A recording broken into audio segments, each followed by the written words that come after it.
No eran 300 hombres solitarios enfrentándose al mundo, eran 7,000. Y aún así, con esa fuerza combinada, apenas lograron frenar, solo por un momento, al ejército más grande y aterrador que el mundo antiguo había visto jamás. Este es el escenario, no es una película. Es agosto del año 480 a.C., el ejército del rey de reyes, Jerjes I de Persia.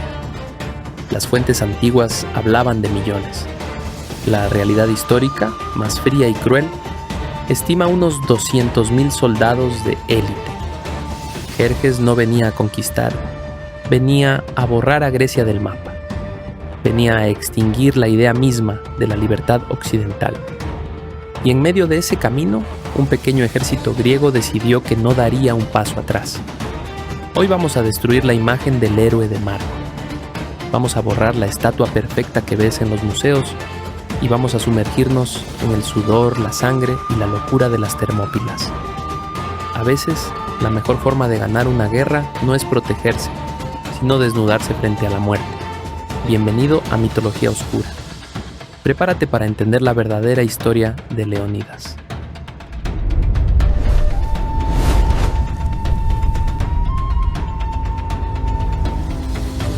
Primero debemos entender el terreno.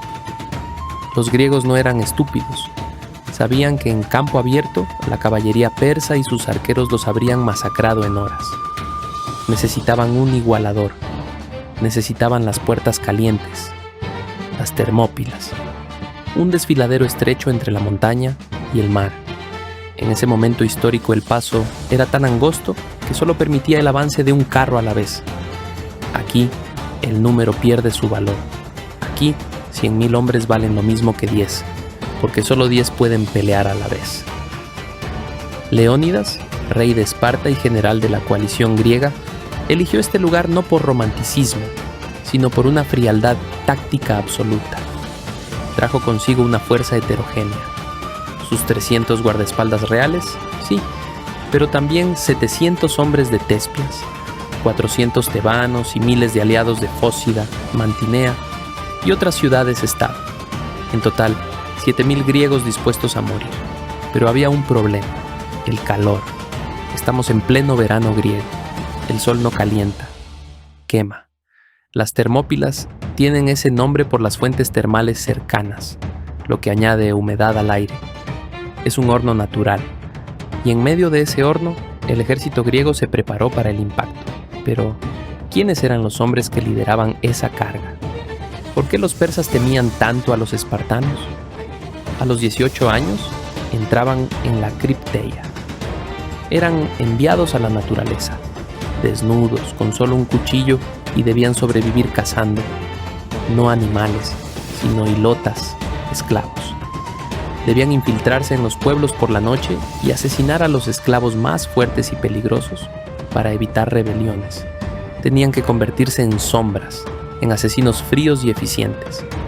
Para cuando un espartano cumplía 30 años y obtenía el derecho a formar parte de la asamblea, ya no era un ser humano en el sentido tradicional, era una máquina de guerra.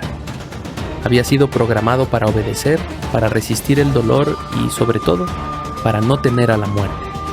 Porque para un espartano, la muerte en batalla no era el final. Llegó el primer día.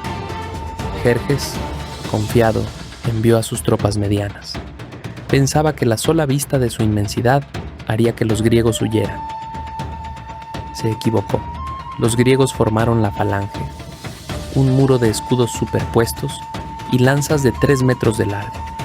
Cuando la infantería ligera persa chocó contra ese muro, fue como arrojar agua contra una roca. Las lanzas griegas eran más largas y pesadas. Los persas morían antes de poder tocar a un griego. Jerjes, enfurecido, envió entonces a sus élites, los inmortales. 10,000 soldados con armaduras de escamas, arcos poderosos y lanzas cortas. Eran la fuerza que había conquistado Egipto y Babilonia. Lo que siguió fue una masacre. Durante 2 días los griegos destrozaron a los inmortales. Los espartanos utilizaban una táctica falsa. Fingían retirarse, rompiendo la formación para incitar a los persas a perseguirlos. Cuando los persas rompían sus propias filas corriendo desordenadamente, los espartanos giraban al unísono, reformaban el muro y aplastaban a los perseguidores. El suelo se volvió resbaladizo por la sangre y las vísceras. El ruido del metal contra el metal era ensordecedor. Y fue aquí, en el calor del segundo día, cuando la realidad física del combate comenzó a hacer mella en los espartanos. Y es aquí donde entra la paradoja de la vulnerabilidad. Estás frente a 1 millón de enemigos, tienes el mejor equipo del mundo, una armadura de bronce que te hace casi invulnerable, una coraza de campana, una obra maestra de la ingeniería, diseñada para desviar golpes y flechas. ¿Qué haces? ¿Te aseguras el casco? ¿Te escondes tras el escudo para sobrevivir 1 minuto más? La historia oficial, la de los libros de texto, te dice que lucharon con sus armaduras hasta el final. Pero analicemos la realidad física que omiten. Esa coraza pesaba cerca de 30 kilos. En una formación estática, en campo abierto, ese peso te hace un tanque imparable. Pero las Termópilas no eran un campo abierto. Era un paso irregular, lleno de rocas, barro y cadáveres amontonados. Además, recuerda dónde estamos. Agosto, pleno verano, bajo un sol que castiga sin piedad. El bronce es un conductor térmico perfecto. Absorbe cada rayo de sol y lo transfiere directamente a tu cuerpo. Bajo esa placa de metal, el cuerpo alcanza temperaturas críticas. El sudor no tiene a dónde ir. Se queda atrapado contra la piel, hirviendo. Estás peleando dentro de una sauna de metal. Aquí es donde Leónidas hizo algo que ha sido borrado de la narrativa de Héroes de Mármol, pero que revela su genialidad táctica y psicológica. Se dice que en los momentos más críticos, o quizás antes de la batalla final, Leónidas se quitó la coraza. Se arrancó esos 30 kilos de peso muerto y se quedó frente a las flechas persas, con nada más que su piel, su escudo y su lanza. No fue un deseo de muerte, fue un ataque de terror psicológico. Sin el peso en el pecho, su centro de gravedad bajó. Sus pulmones, antes oprimidos por el metal, ahora podían expandirse al máximo, oxigenando músculos que se movían al doble de velocidad que los de sus enemigos. Se volvió imposible de atrapar. Mientras los inmortales persas lanzaban ataques calculados para un soldado pesado y lento, Leónidas ya no estaba allí. Se movía con la fluidez del agua entre las grietas de la formación enemiga. El bronce es rígido, pero la piel y el músculo son elásticos. Leónidas sacrificó la protección para ganar la reacción. Pero más allá de lo físico estaba el mensaje metafísico. Para un soldado persa, ver a un hombre sin armadura masacrar a sus compañeros armados era un error en la matriz. El cerebro humano asocia la falta de armadura con debilidad. Pero Leónidas, moviéndose a una velocidad sobrenatural, cubierto de polvo y sangre, no parecía débil, parecía intocable. Al desnudarse frente al ejército más grande del mundo, Leónidas les lanzó un mensaje que los dejó paralizados. Tu acero no me asusta lo suficiente como para que yo necesite esconder.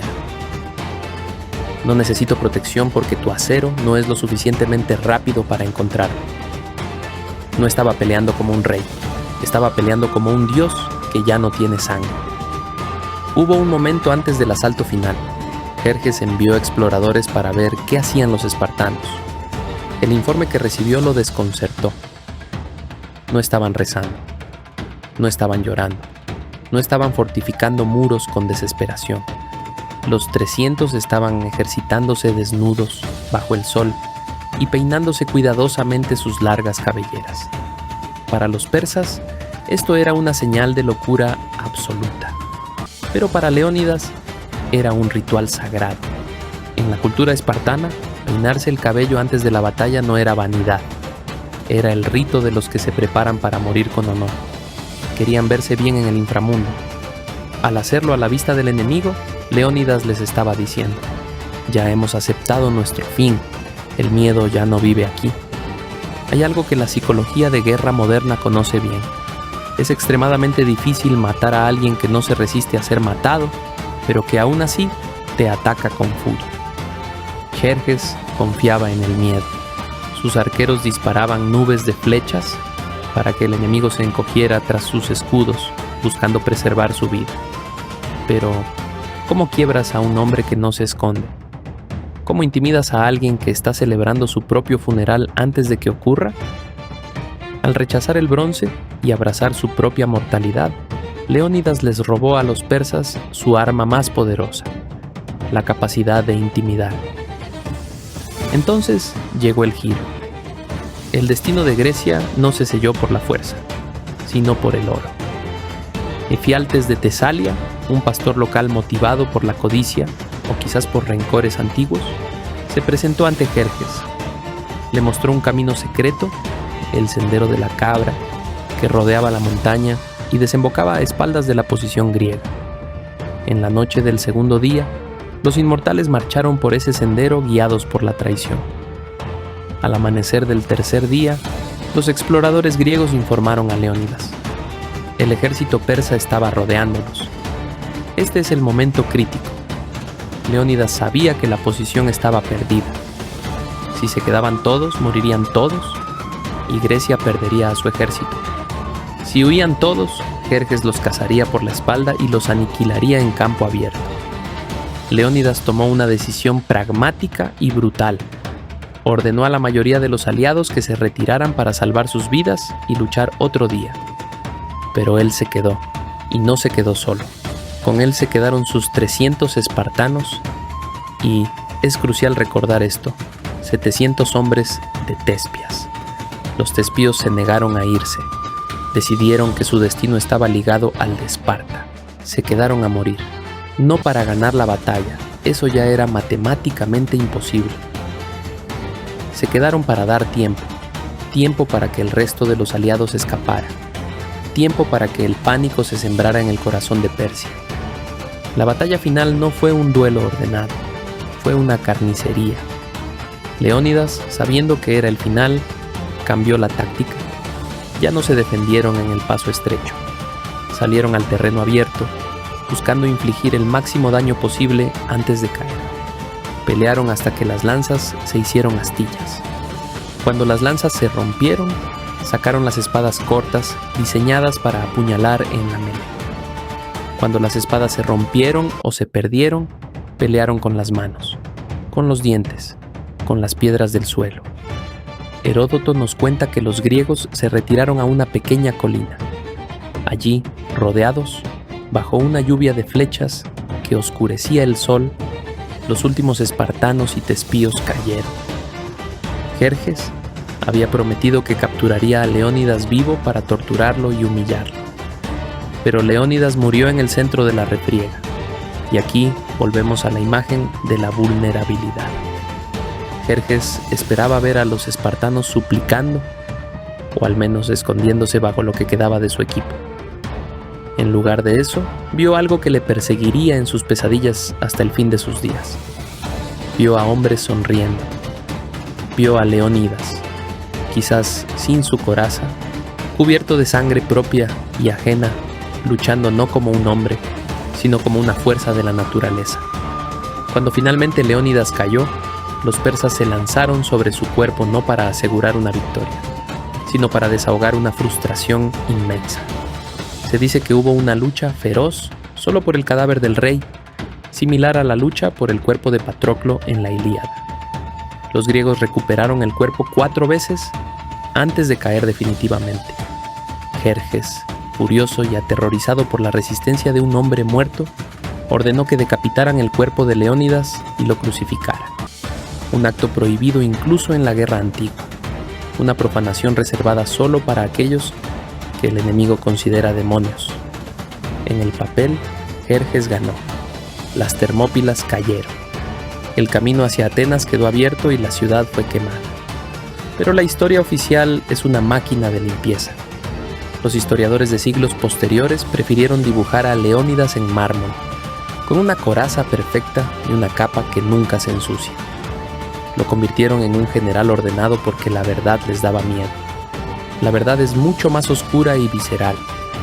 Leónidas entendió que, si moría cubierto de bronce, solo sería recordado como un soldado más. Al despojarse de la armadura, física y metafóricamente, tomó el control de su propia leyenda.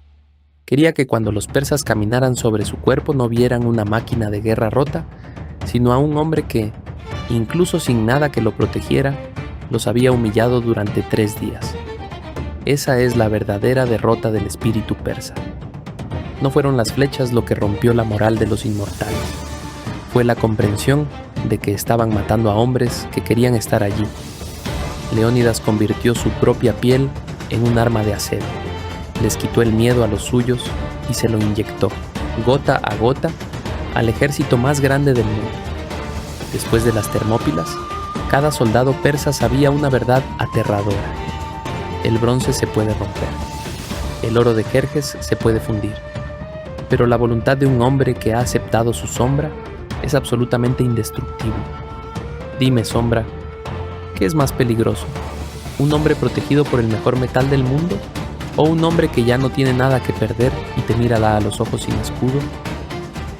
En la colina donde murieron, se levantó una piedra con un epitafio que ha resonado durante 2 milenios y medio, escrito por el poeta Simónides: Caminante, ve a Esparta y diles que aquí yacemos obedientes a sus leyes.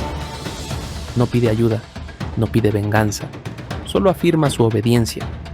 Obediencia no a un rey, sino a un código de honor que trasciende la muerte. Los leo en los comentarios. Y si quieres conocer los rituales de iniciación de la Cripteia, donde los jóvenes espartanos eran enviados a cazar hombres en la oscuridad, te espero en el archivo oscuro en Patreon. Soy Mitología Oscura. Mantente alerta, porque ellos siguen observando.